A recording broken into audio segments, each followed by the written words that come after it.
준공을 하루 앞둔 황허강 철교가 순식간에 강물 속으로 사라진 그 순간 전 세계 구조공학계는 충격에 빠졌습니다. 80m가 넘는 거대한 아치형 교량이 마치 종이처럼 구겨지며 무너져 내렸거든요. 이론적으로는 완벽했던 설계, 최첨단 기술로 무장한 건설 현장에서 도대체 무슨 일이 일어난 것일까요? 사고 직후 강바닥에서 발견된 작은 검은 박스 하나가 모든 진실을 바꿔놓게 됩니다. 그 박스에는 K-포스 센서라는 낯선 이름이 적혀 있었습니다. 바로 1년 전 한국의 한 박사가 제안했다가 너무 보수적이라며 거절당한 바로 그 기술이었죠.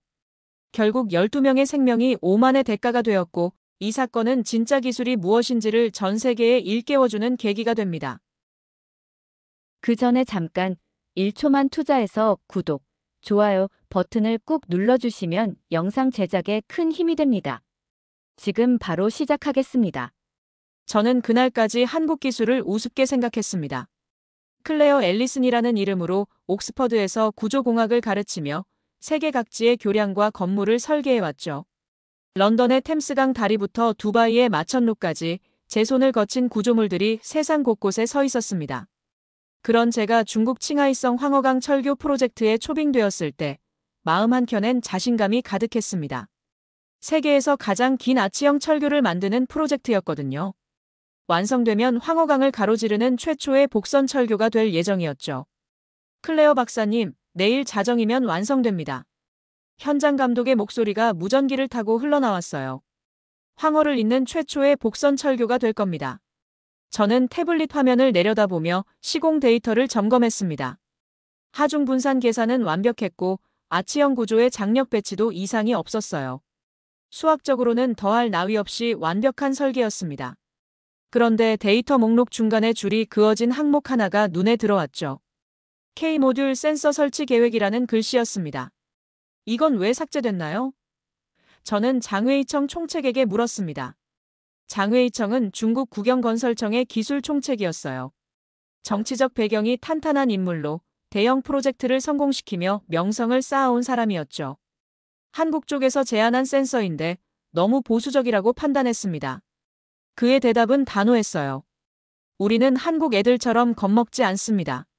필요 이상으로 안전장치만 늘리면 공기도 늦어지고 비용만 늘어나거든요. 저도 그 말에 고개를 끄덕였습니다. 사실 1년 전 한지훈이라는 한국 박사가 이 프로젝트의 설계안을 제안했을 때도 비슷하게 생각했거든요. 또 한국의 과도한 안전 강박증이구나. 유럽의 기준으로 봤을 때 한국의 안전 기준은 정말 답답할 정도였어요. 모든 걸 2번, 3번 확인하고 예비장치를 예비장치 위에 또 만들어 놓는 스타일이었습니다. 서구의 선진 기술이면 충분합니다. 저는 그때 그렇게 생각했어요. 하지만 그 순간이었습니다. 카메라 드론이 공사 중인 아치 중앙부를 지나갈 때 이상한 소리가 들렸어요. 똑! 마치 연필이 부러지는 것처럼 작고 날카로운 소리였습니다. 처음에는 바람에 뭔가 떨어진 소리인 줄 알았어요. 하지만 그 소리는 계속 이어졌습니다. 똑똑똑. 리듬이 있는 소리였죠. 그리고 바로 이어서 지진 같은 진동이 시작됐습니다. 강철 빔들이 서로 부딪히며 내는 끔찍한 금소금. 현장 노동자들이 뛰어다니며 소리치는 모습이 보였어요. 모든 인원 대피. 현장 감독의 절규가 들렸습니다. 80m가 넘는 교량이 순식간에 황허강으로 쓸려 떨어져 내렸습니다. 물보라가 하늘 높이 치솟았고 철근과 콘크리트 덩어리들이 강물을 뒤덮었죠. 마치 거대한 괴물이 강 속으로 사라지는 것 같았습니다. 저는 그 자리에 서서 멍하니 바라볼 수밖에 없었어요. 이론은 완벽했는데 계산도 틀리지 않았는데 왜 무너졌을까요? 머릿속이 하얗게 비었습니다. 현장은 순식간에 아수라장이 되었어요. 구급차와 소방차 사이렌이 동시에 울려댔고 헬리콥터들이 하늘을 맴돌기 시작했습니다. 강물에 빠진 사람들을 구조하려는 잠수부들의 모습도 보였죠. 그때까지만 해도 저는 몰랐습니다. 진짜 문제가 무엇인지, 그리고 제가 외면했던 그 K-모듈 센서가 얼마나 중요한 의미였는지 말입니다. 무너진 교량을 바라보며 저는 처음으로 깨달았습니다. 아무리 완벽한 이론이라도 철이 부서지면 그만이라는 걸 말이죠. 사고 소식은 순식간에 전 세계로 퍼져나갔습니다. 세계 최장 아치형 철교, 준공 직전 붕괴. 사망자 12명 이상 뉴스 앵커들의 목소리가 호텔방 텔레비전에서 흘러나왔죠. 저는 침대에 앉아서 노트북 화면을 멍하니 바라보고 있었습니다. 국제 언론들은 하나같이 중국식 무리한 공정을 비판하고 있었어요. 하지만 저에겐 그런 비판조차 공허하게 느껴졌습니다. 왜냐하면 저 역시 그 설계에 참여했기 때문이었거든요. 제가 승인한 계산서들이 그 무너진 교량의 뼈대가 되었으니까요. 문득 1년 전 받았던 메일이 떠올랐죠. 저는 서둘러 메일함을 뒤졌습니다. 키워드 검색을 해보니 제목을 찾을 수 있었어요. 한지훈 박사 마이너스 하중 분산 기반 센서 적용 설계 제안.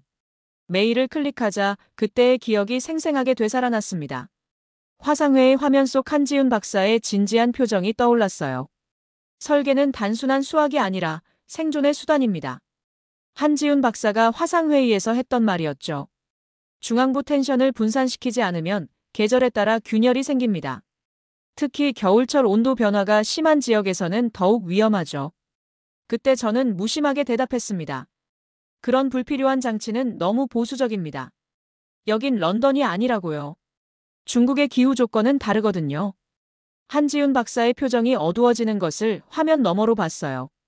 박사님, 안전은 기후와 상관없이 지켜야 할 원칙 아닙니까? 원칙도 좋지만 현실성을 고려해야죠. 그때 저는 그가 뭔가 더 말하려고 하는 걸 봤습니다. 하지만 제가 먼저 말을 끊었어요. 시간도 부족하고 예산도 한정되어 있어서요. 다음 기회에 검토해보죠. 한지훈 박사는 잠시 망설이다가 고개를 끄덕였어요. 알겠습니다. 하지만 혹시 마음이 바뀌시면 언제든 연락주세요. 그때 저는 그 대화를 그냥 넘겼습니다. 한국 사람들의 지나친 안전 강박증 정도로 치부했거든요. 역시 한국 기술자들은 너무 소심해. 하지만 지금 뉴스 화면 속 무너진 교량을 보니 그때 제가 얼마나 오만했는지 깨달았습니다. 그때 호텔 문이 급하게 노크됐어요. 클레어 박사님, 구조팀이 강물에서 뭔가 발견했다고 합니다. 저는 서둘러 옷을 입고 현장으로 향했습니다. 밤이었는데도 현장에는 대형 조명이 환하게 켜져 있었어요. 마치 나처럼 밝았습니다. 구조팀이 검은 박스 하나를 건져 올리고 있었어요. 진흙투성이었지만 측면에 새겨진 로고가 또렷하게 보였죠. K-포스 센서 시제품. 저는 그 박스를 보는 순간 가슴이 철렁 내려앉았습니다. 한지훈 박사가 제안했던 바로 그 센서였거든요. 그런데 왜 이게 여기 있을까요? 분명히 설치 계획에서 제외되었는데 말이에요. 장외이청 총책이 다가와서 말했습니다. 이건 비공식 테스트용입니다. 공식 설치 장비가 아니에요. 하지만 저는 알 수 있었습니다. 그의 표정에서 뭔가 숨기고 있다는 느낌이 들었거든요. 눈빛이 불안하게 흔들리고 있었어요. 중국 측이 한지훈 박사의 설계를 허가 없이 일부 복제했다는 의심이 들었습니다. 그런데 핵심은 빼먹고 형태만 따라 했을 가능성이 높았어요. 그때 처음으로 깨달았습니다. 기술이란 단순히 데이터나 설계도를 베끼는 게 아니라 그 뒤에 숨은 철학을 이해하는 거라는 것을. 그리고 제가 무시했던 그 철학이 지금 강물에 잠긴 12명의 생명과 직결되어 있다는 것을 말이죠. 저는 그 밤 잠을 이룰 수 없었습니다. 창밖으로 황허강이 조용히 흘러가고 있었지만 그 물속에는 누군가의 꿈과 희망이 함께 가라앉아 있었으니까요. 사고 3일 후 인천공항에서 한 사람이 내렸습니다. 한지훈 박사였죠. 저는 그를 처음 실제로 만나는 것이었습니다. 공항 출구에서 그를 만났을 때 그의 첫 마디가 지금도 귀에 생생해요. 클레어 박사님, 뵙게 되어 반갑습니다. 하지만 이런 일로 만나게 되어 마음이 무겁네요. 그는 생각보다 차분한 사람이었어요. 44세의 나이답게 침착했고 말수도 많지 않았습니다. 하지만 그의 눈빛에서는 깊은 슬픔을 읽을 수 있었어요. 우리는 곧바로 현장으로 향했습니다. 차 안에서 한지훈 박사는 계속 창 밖을 바라봤어요. 12명이라고 하셨죠. 그가 조용히 말했습니다. 12명의 인생이 끝났다는 거잖아요. 현장에 도착하자 한지훈 박사는 드론 영상과 손상된 구조물들을 한참 동안 살펴봤어요. 그의 얼굴은 점점 굳어져 갔습니다. 마치 뭔가 끔찍한 진실을 발견한 것처럼 말이에요. 이건 제 설계가 아닙니다. 그가 조용히 말했죠. 이름만 베꼈을 뿐이에요. 무슨 말씀이세요? 당신이 제안한 K-모듈 센서를 바탕으로 개량한 거 아닙니까? 저는 반박했습니다. 한지훈 박사는 고개를 저었어요. 그건 계량이 아니라 변형입니다. 박사님, 생명을 고려하지 않은 구조물은 더 이상 건축물이 아니에요. 그건 괴물입니다. 그의 말이 가슴에 박혔습니다. 괴물이라니. 괴물이라는 표현이 너무 강한 것 아닙니까? 제가 말했어요. 그럼 뭐라고 불러야 할까요? 한지훈 박사의 목소리에 분노가 섞였습니다. 사람을 죽이는 구조물을 뭐라고 불러야 한단 말입니까?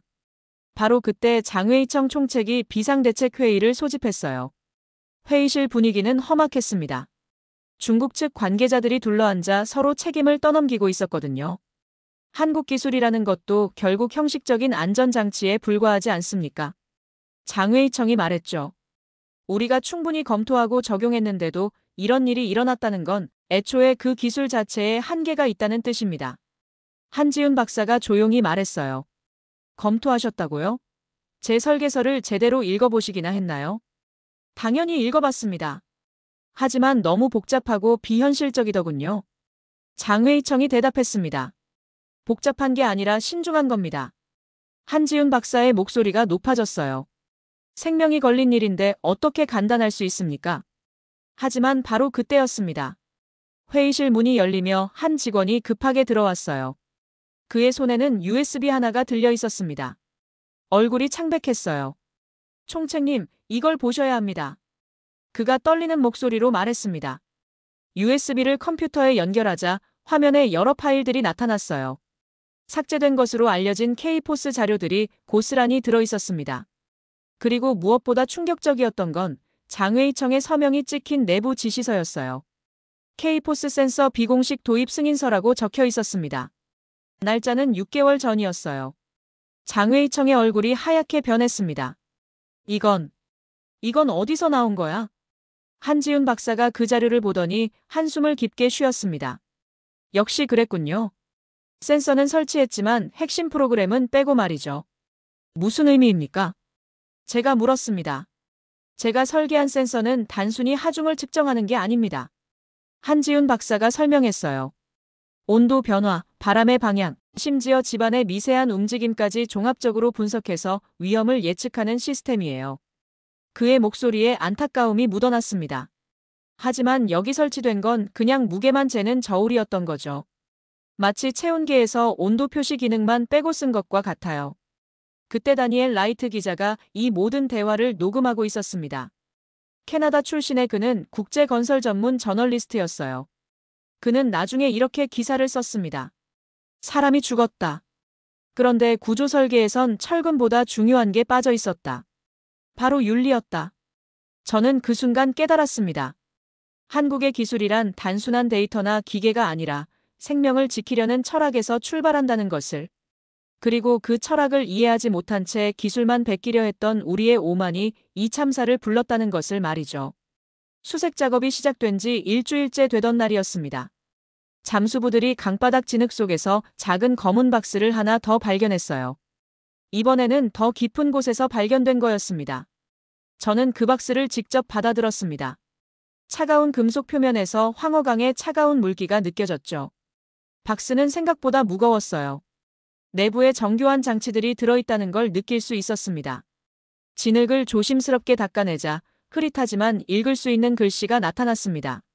한지훈 마이너스 실험용 하중 센서. 제 손이 떨리기 시작했어요. 왜 이게 여기에 있죠? 한지훈 박사가 저 옆에서 조용히 말했습니다. 당신이 거절한 그 센서를 중국 측이 몰래 써먹은 거예요. 핵심은 빼고 말입니다. 그의 목소리에는 깊은 아쉬움이 묻어났어요. 마치 자신의 아이가 잘못 키워진 것을 본 아버지의 마음 같았습니다. 우리는 곧바로 임시 분석실로 향했습니다. 다행히 센서 내부의 메모리 칩은 방수 처리가 되어 있어서 손상되지 않았어요. 한국 기술의 꼼꼼함을 보여주는 부분이었습니다. 한지훈 박사가 노트북에 연결하자 데이터들이 화면에 나타나기 시작했습니다. 숫자들과 그래프들이 줄줄이 스크롤되었어요. 이게 뭡니까? 저는 화면 속 그래프들을 이해할 수 없었어요. 센서가 마지막 순간까지 기록한 데이터입니다. 한지훈 박사의 목소리가 낮아졌어요. 사고 발생 5분 전부터 하중이 비정상적으로 중앙부에 집중되고 있었어요. 그래프를 자세히 보니 정말 그랬습니다. 처음에는 균등하게 분산되어 있던 하중이 시간이 지날수록 중앙으로 몰리고 있었어요. 온도 변화로 인한 금속 수축도 감지됐고 바람에 의한 횡압도 기준치를 넘어서고 있었죠. 한지훈 박사가 계속 설명했습니다. 심지어 집안의 미세한 진동까지 포착하고 있었어요. 그래프 끝부분에는 빨간 경고선이 쭉 그어져 있었습니다. 마치 심전도에서 심장이 멈추기 직전의 모습 같았어요. 경고음이 울렸을 텐데 왜 아무도 작업을 멈추지 않았을까요? 제가 물었습니다. 경고음을 내는 프로그램이 없었으니까요. 한지훈 박사가 한숨을 쉬었습니다. 이 센서는 데이터만 기록하는 버전이었어요. 제가 설계한 완전한 시스템이 아니라 누군가 임의로 기능을 축소시킨 거죠. 마치 자동차에서 브레이크만 빼고 만든 것과 같다는 뜻이었어요. 겉보기엔 완전해 보이지만 정작 중요한 순간에는 무용지물이 되는 거였습니다. 다니엘 라이트 기자가 조용히 녹화 버튼을 눌렀습니다. 진짜 문제가 뭔지 세상이 알 준비는 됐을까요? 바로 그때 장외이청 총책이 부하들과 긴급회의를 하고 있다는 소식이 들려왔어요. 그 센서는 테스트용이었다. 공식 장비가 아니야. 우리 책임이 아니라고. 하지만 이미 늦었습니다. 다니엘 기자가 확보한 USB 안에는 장외이청의 서명이 찍힌 결정적 문서가 있었거든요. K포스 센서 비공식 도입 지시서는 물론이고 센서 구입 내역서와 설치 지시 메모까지 모든 게 들어 있었어요. 총책님이 직접 지시하신 내용들이 다 기록되어 있어요. 한 내부 고발자가 떨리는 목소리로 증언했습니다. 안전보다는 일정을 맞추라고 하셨거든요. 저는 그 센서를 손에 들고 오랫동안 바라봤습니다. 이 작은 기계 안에 12명의 생명을 구할 수 있었던 경고가 들어있었다는 게 믿어지지 않았어요. 마치 무덤에서 발견된 유언장을 읽는 기분이었습니다. 한국의 기술이란 게 이런 건가요? 저는 한지훈 박사에게 물었습니다. 기술은 도구일 뿐입니다. 그가 대답했어요. 중요한 건 그 도구를 만든 마음이죠. 우리는 절대 무너지면 안 된다는 마음으로 설계합니다. 99.9% 안전하다고 해서 만족하지 않아요. 나머지 0.1% 때문에 누군가 죽을 수도 있으니까요. 그의 말을 들으며 저는 가슴이 뭉클해졌습니다. 그동안 저는 그런 마음을 이해하지 못했던 거였어요. 그때 저는 깨달았습니다. 한국 센서가 이미 죽음의 경고를 보내고 있었다는 것을. 하지만 그 소중한 목소리를 듣지 못했던 것은 기술을 베끼기만 하고 그 속의 마음을 이해하지 못했기 때문이라는 것을. K기술을 흉내만 내서는 결코 안전을 지킬 수 없다는 뼈아픈 교훈이었습니다. 진짜 기술은 복사할 수 있는 게 아니라 이해하고 받아들여야 하는 철학이었던 거죠. 사고 발생 얼마 후 국제기자회견장이 마련되었습니다. 베이징의 한 호텔 대회의실이었어요. 세계 각국의 기자들이 몰려들었고 카메라 플래시가 끊임없이 터져댔죠. 저는 마이크 앞에 서서 떨리는 손으로 원고를 펼쳤습니다. 하지만 막상 그 원고를 보니 뭔가 공허했어요. 변명과 책임 회피로 가득한 문장들이었거든요. 저는 원고를 접어두고 마음에서 우러나는 말을 하기로 했습니다. 저는 제 판단이 틀렸다고 생각합니다. 장내가 순식간에 조용해졌어요. 기자들의 수군거리는 소리마저 멈춰버렸습니다. 플래시도 잠시 멈췄죠. 우리는 생명을 숫자로만 판단했습니다. 제 목소리가 떨리기 시작했어요. 철보다 강한 신뢰를 놓쳤고 안전보다 효율을 택했습니다. 그 결과가 12명의 소중한 생명이었습니다. 회견장 뒤쪽에서 한지훈 박사가 저를 바라보고 있었어요. 그의 눈빛에는 놀람과 함께 뭔가 따뜻한 감정이 섞여 있었습니다. 그때 한 기자가 손을 들었습니다. 박사님, 구체적으로 어떤 실수가 있었다는 말씀입니까? 저는 잠시 망설였다가 입을 열었어요. 한지훈 박사가 제안한 안전 시스템을 거부한 것이 첫 번째 실수였습니다. 회견장이 다시 술렁였어요. 그리고 그 기술을 제대로 이해하지도 못한 채 일부만 복제해서 사용한 것이 두 번째 실수였죠. 바로 그 순간이었습니다. 회견장 문이 열리며 경찰들이 들어왔어요. 그들의 목표는 분명했습니다. 장외이청이 앉아있던 자리로 향했거든요. 장외이청 총책님, 체포영장이 발부되었습니다. 경찰관이 공식적으로 선언했어요. 문서 위조 및 업무상 과실치사 혐의입니다. 장외이청은 그제야 회의록을 덮었습니다. 그의 얼굴은 창백했어요. 마치 모든 게 끝났다는 걸 받아들이는 표정이었습니다. 당신 서명이 여기 있습니다. 수사관 중 하나가 USB를 꺼내 보였어요. K포스 센서 도입 지시서 말입니다. 장외이청은 아무 말 없이 자리에서 일어났습니다. 그 순간 회견장에서 조용한 탄식이 흘러나왔어요. 한때 유능한 기술자로 인정받았던 사람의 몰락을 지켜보는 느낌이었습니다. 저는 모든 걸 알고 있었습니다. 체포되기 직전 장외이청이 마지막으로 말했어요. 하지만 일정에 쫓겨서, 실적에 쫓겨서. 그의 말이 채 끝나기도 전에 수갑이 채워졌습니다. 다니엘 라이트 기자의 탐사 보도가 결정타였어요. 그의 기사가 나간 후 내부 고발자들이 줄줄이 나타났습니다. 그분은 처음엔 좋은 사람이었어요. 한 현장 직원이 증언했습니다. 하지만 성과에 대한 압박이 심해지면서 점점 변하기 시작했죠. 안전보다는 준공 일정만 신경 쓰게 됐거든요. 한편 한지훈 박사는 기자들의 질문에 담담하게 답변했습니다. 우린 책임을 찾으려는 게 아닙니다. 그의 목소리는 조용하지만 단단했어요. 다시는 무너지지 않을 다리를 만들려는 거죠. 그럼 재건 작업에 참여하실 건가요? 한 기자가 물었습니다. 부탁받는다면 거절하지 않겠습니다. 한지훈 박사가 대답했어요. 하지만 이번엔 제대로 된 협력이어야 합니다. 며칠 후 재설계 회의실에서 저는 한지훈 박사와 마주 앉았습니다.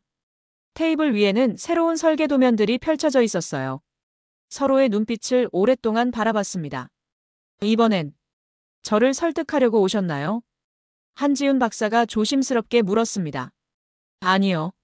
저는 고개를 저었어요. 배우러 왔습니다.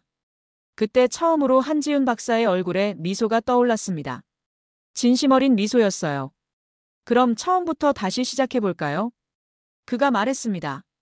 저는 그 순간 깨달았습니다. 한국의 기술 철학이 이제 국제 기준이 되는 순간이라는 것을. 겸손하지만 확고한 그들의 접근법이 이 위기를 해결할 유일한 열쇠라는 것을 말이죠. 한 달 후, 저는 한지훈 박사와 함께 서울 한강을 찾았습니다. 한강대교 유지보수센터를 방문하게 된 거죠. 서울의 가을 하늘은 맑고 푸르렀어요. 센터에 들어서자 거대한 모니터 벽이 저를 맞았습니다. 화면에는 수십 대의 드론들이 날아다니며 교량 상태를 실시간으로 점검하는 모습이 보였어요. 마치 꿀벌들이 벌집을 돌보는 것 같았습니다. 이게 뭡니까? 저는 놀란 표정으로 물었습니다. 24시간 교량 건강관리 시스템입니다. 한지훈 박사가 설명했어요. 우리는 다리를 만들고 나서도 끝이 아니라고 생각해요. 매일매일 상태를 확인하고 문제가 생기기 전에 미리 손봅니다. 화면 속에서 드론 하나가 교량 중앙부에 착륙했어요. 정확히 교각과 교각 사이 가장 취약한 지점이었습니다. 센서를 교량 표면에 부착하더니 각종 데이터를 수집하기 시작했어요.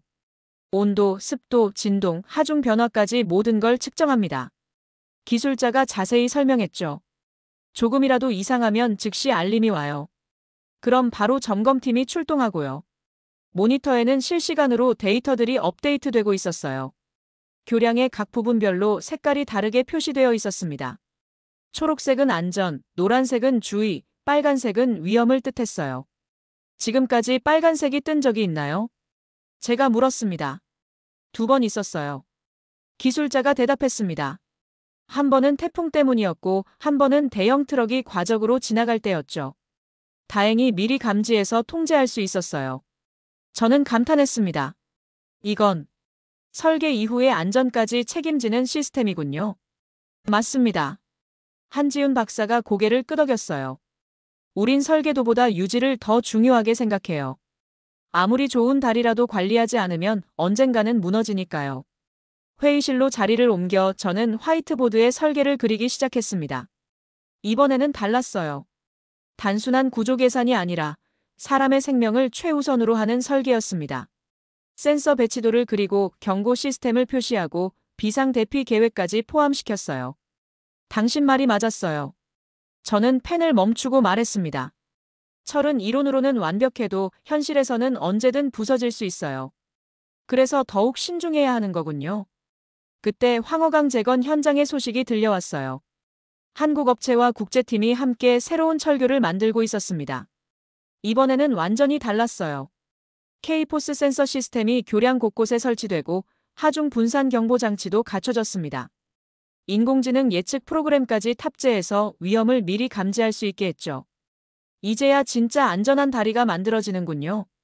저는 중얼거렸습니다. 한지훈 박사가 조용히 말했어요. 기술은 사람을 위해 존재해야 합니다. 그 반대가 아니라요.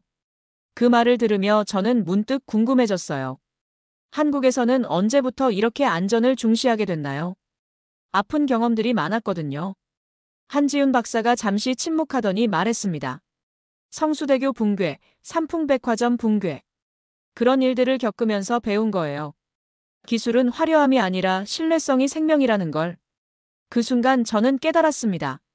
한강의 이 시스템이 황허강 재건의 모델이 되고 있다는 것을.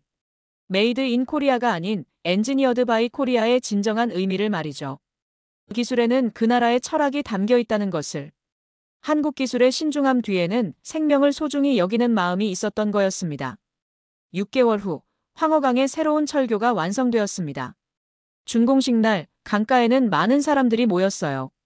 중국 정부 관계자들, 국제기자들, 그리고 재건에 참여한 기술자들이었습니다. 무엇보다 가슴 아픈 것은 사고로 희생된 분들의 유가족들이었어요. 그들은 강가에 흰 국화를 하나씩 띄웠습니다. 꽃들이 물결에 따라 천천히 흘러가는 모습을 보니 눈물이 났어요.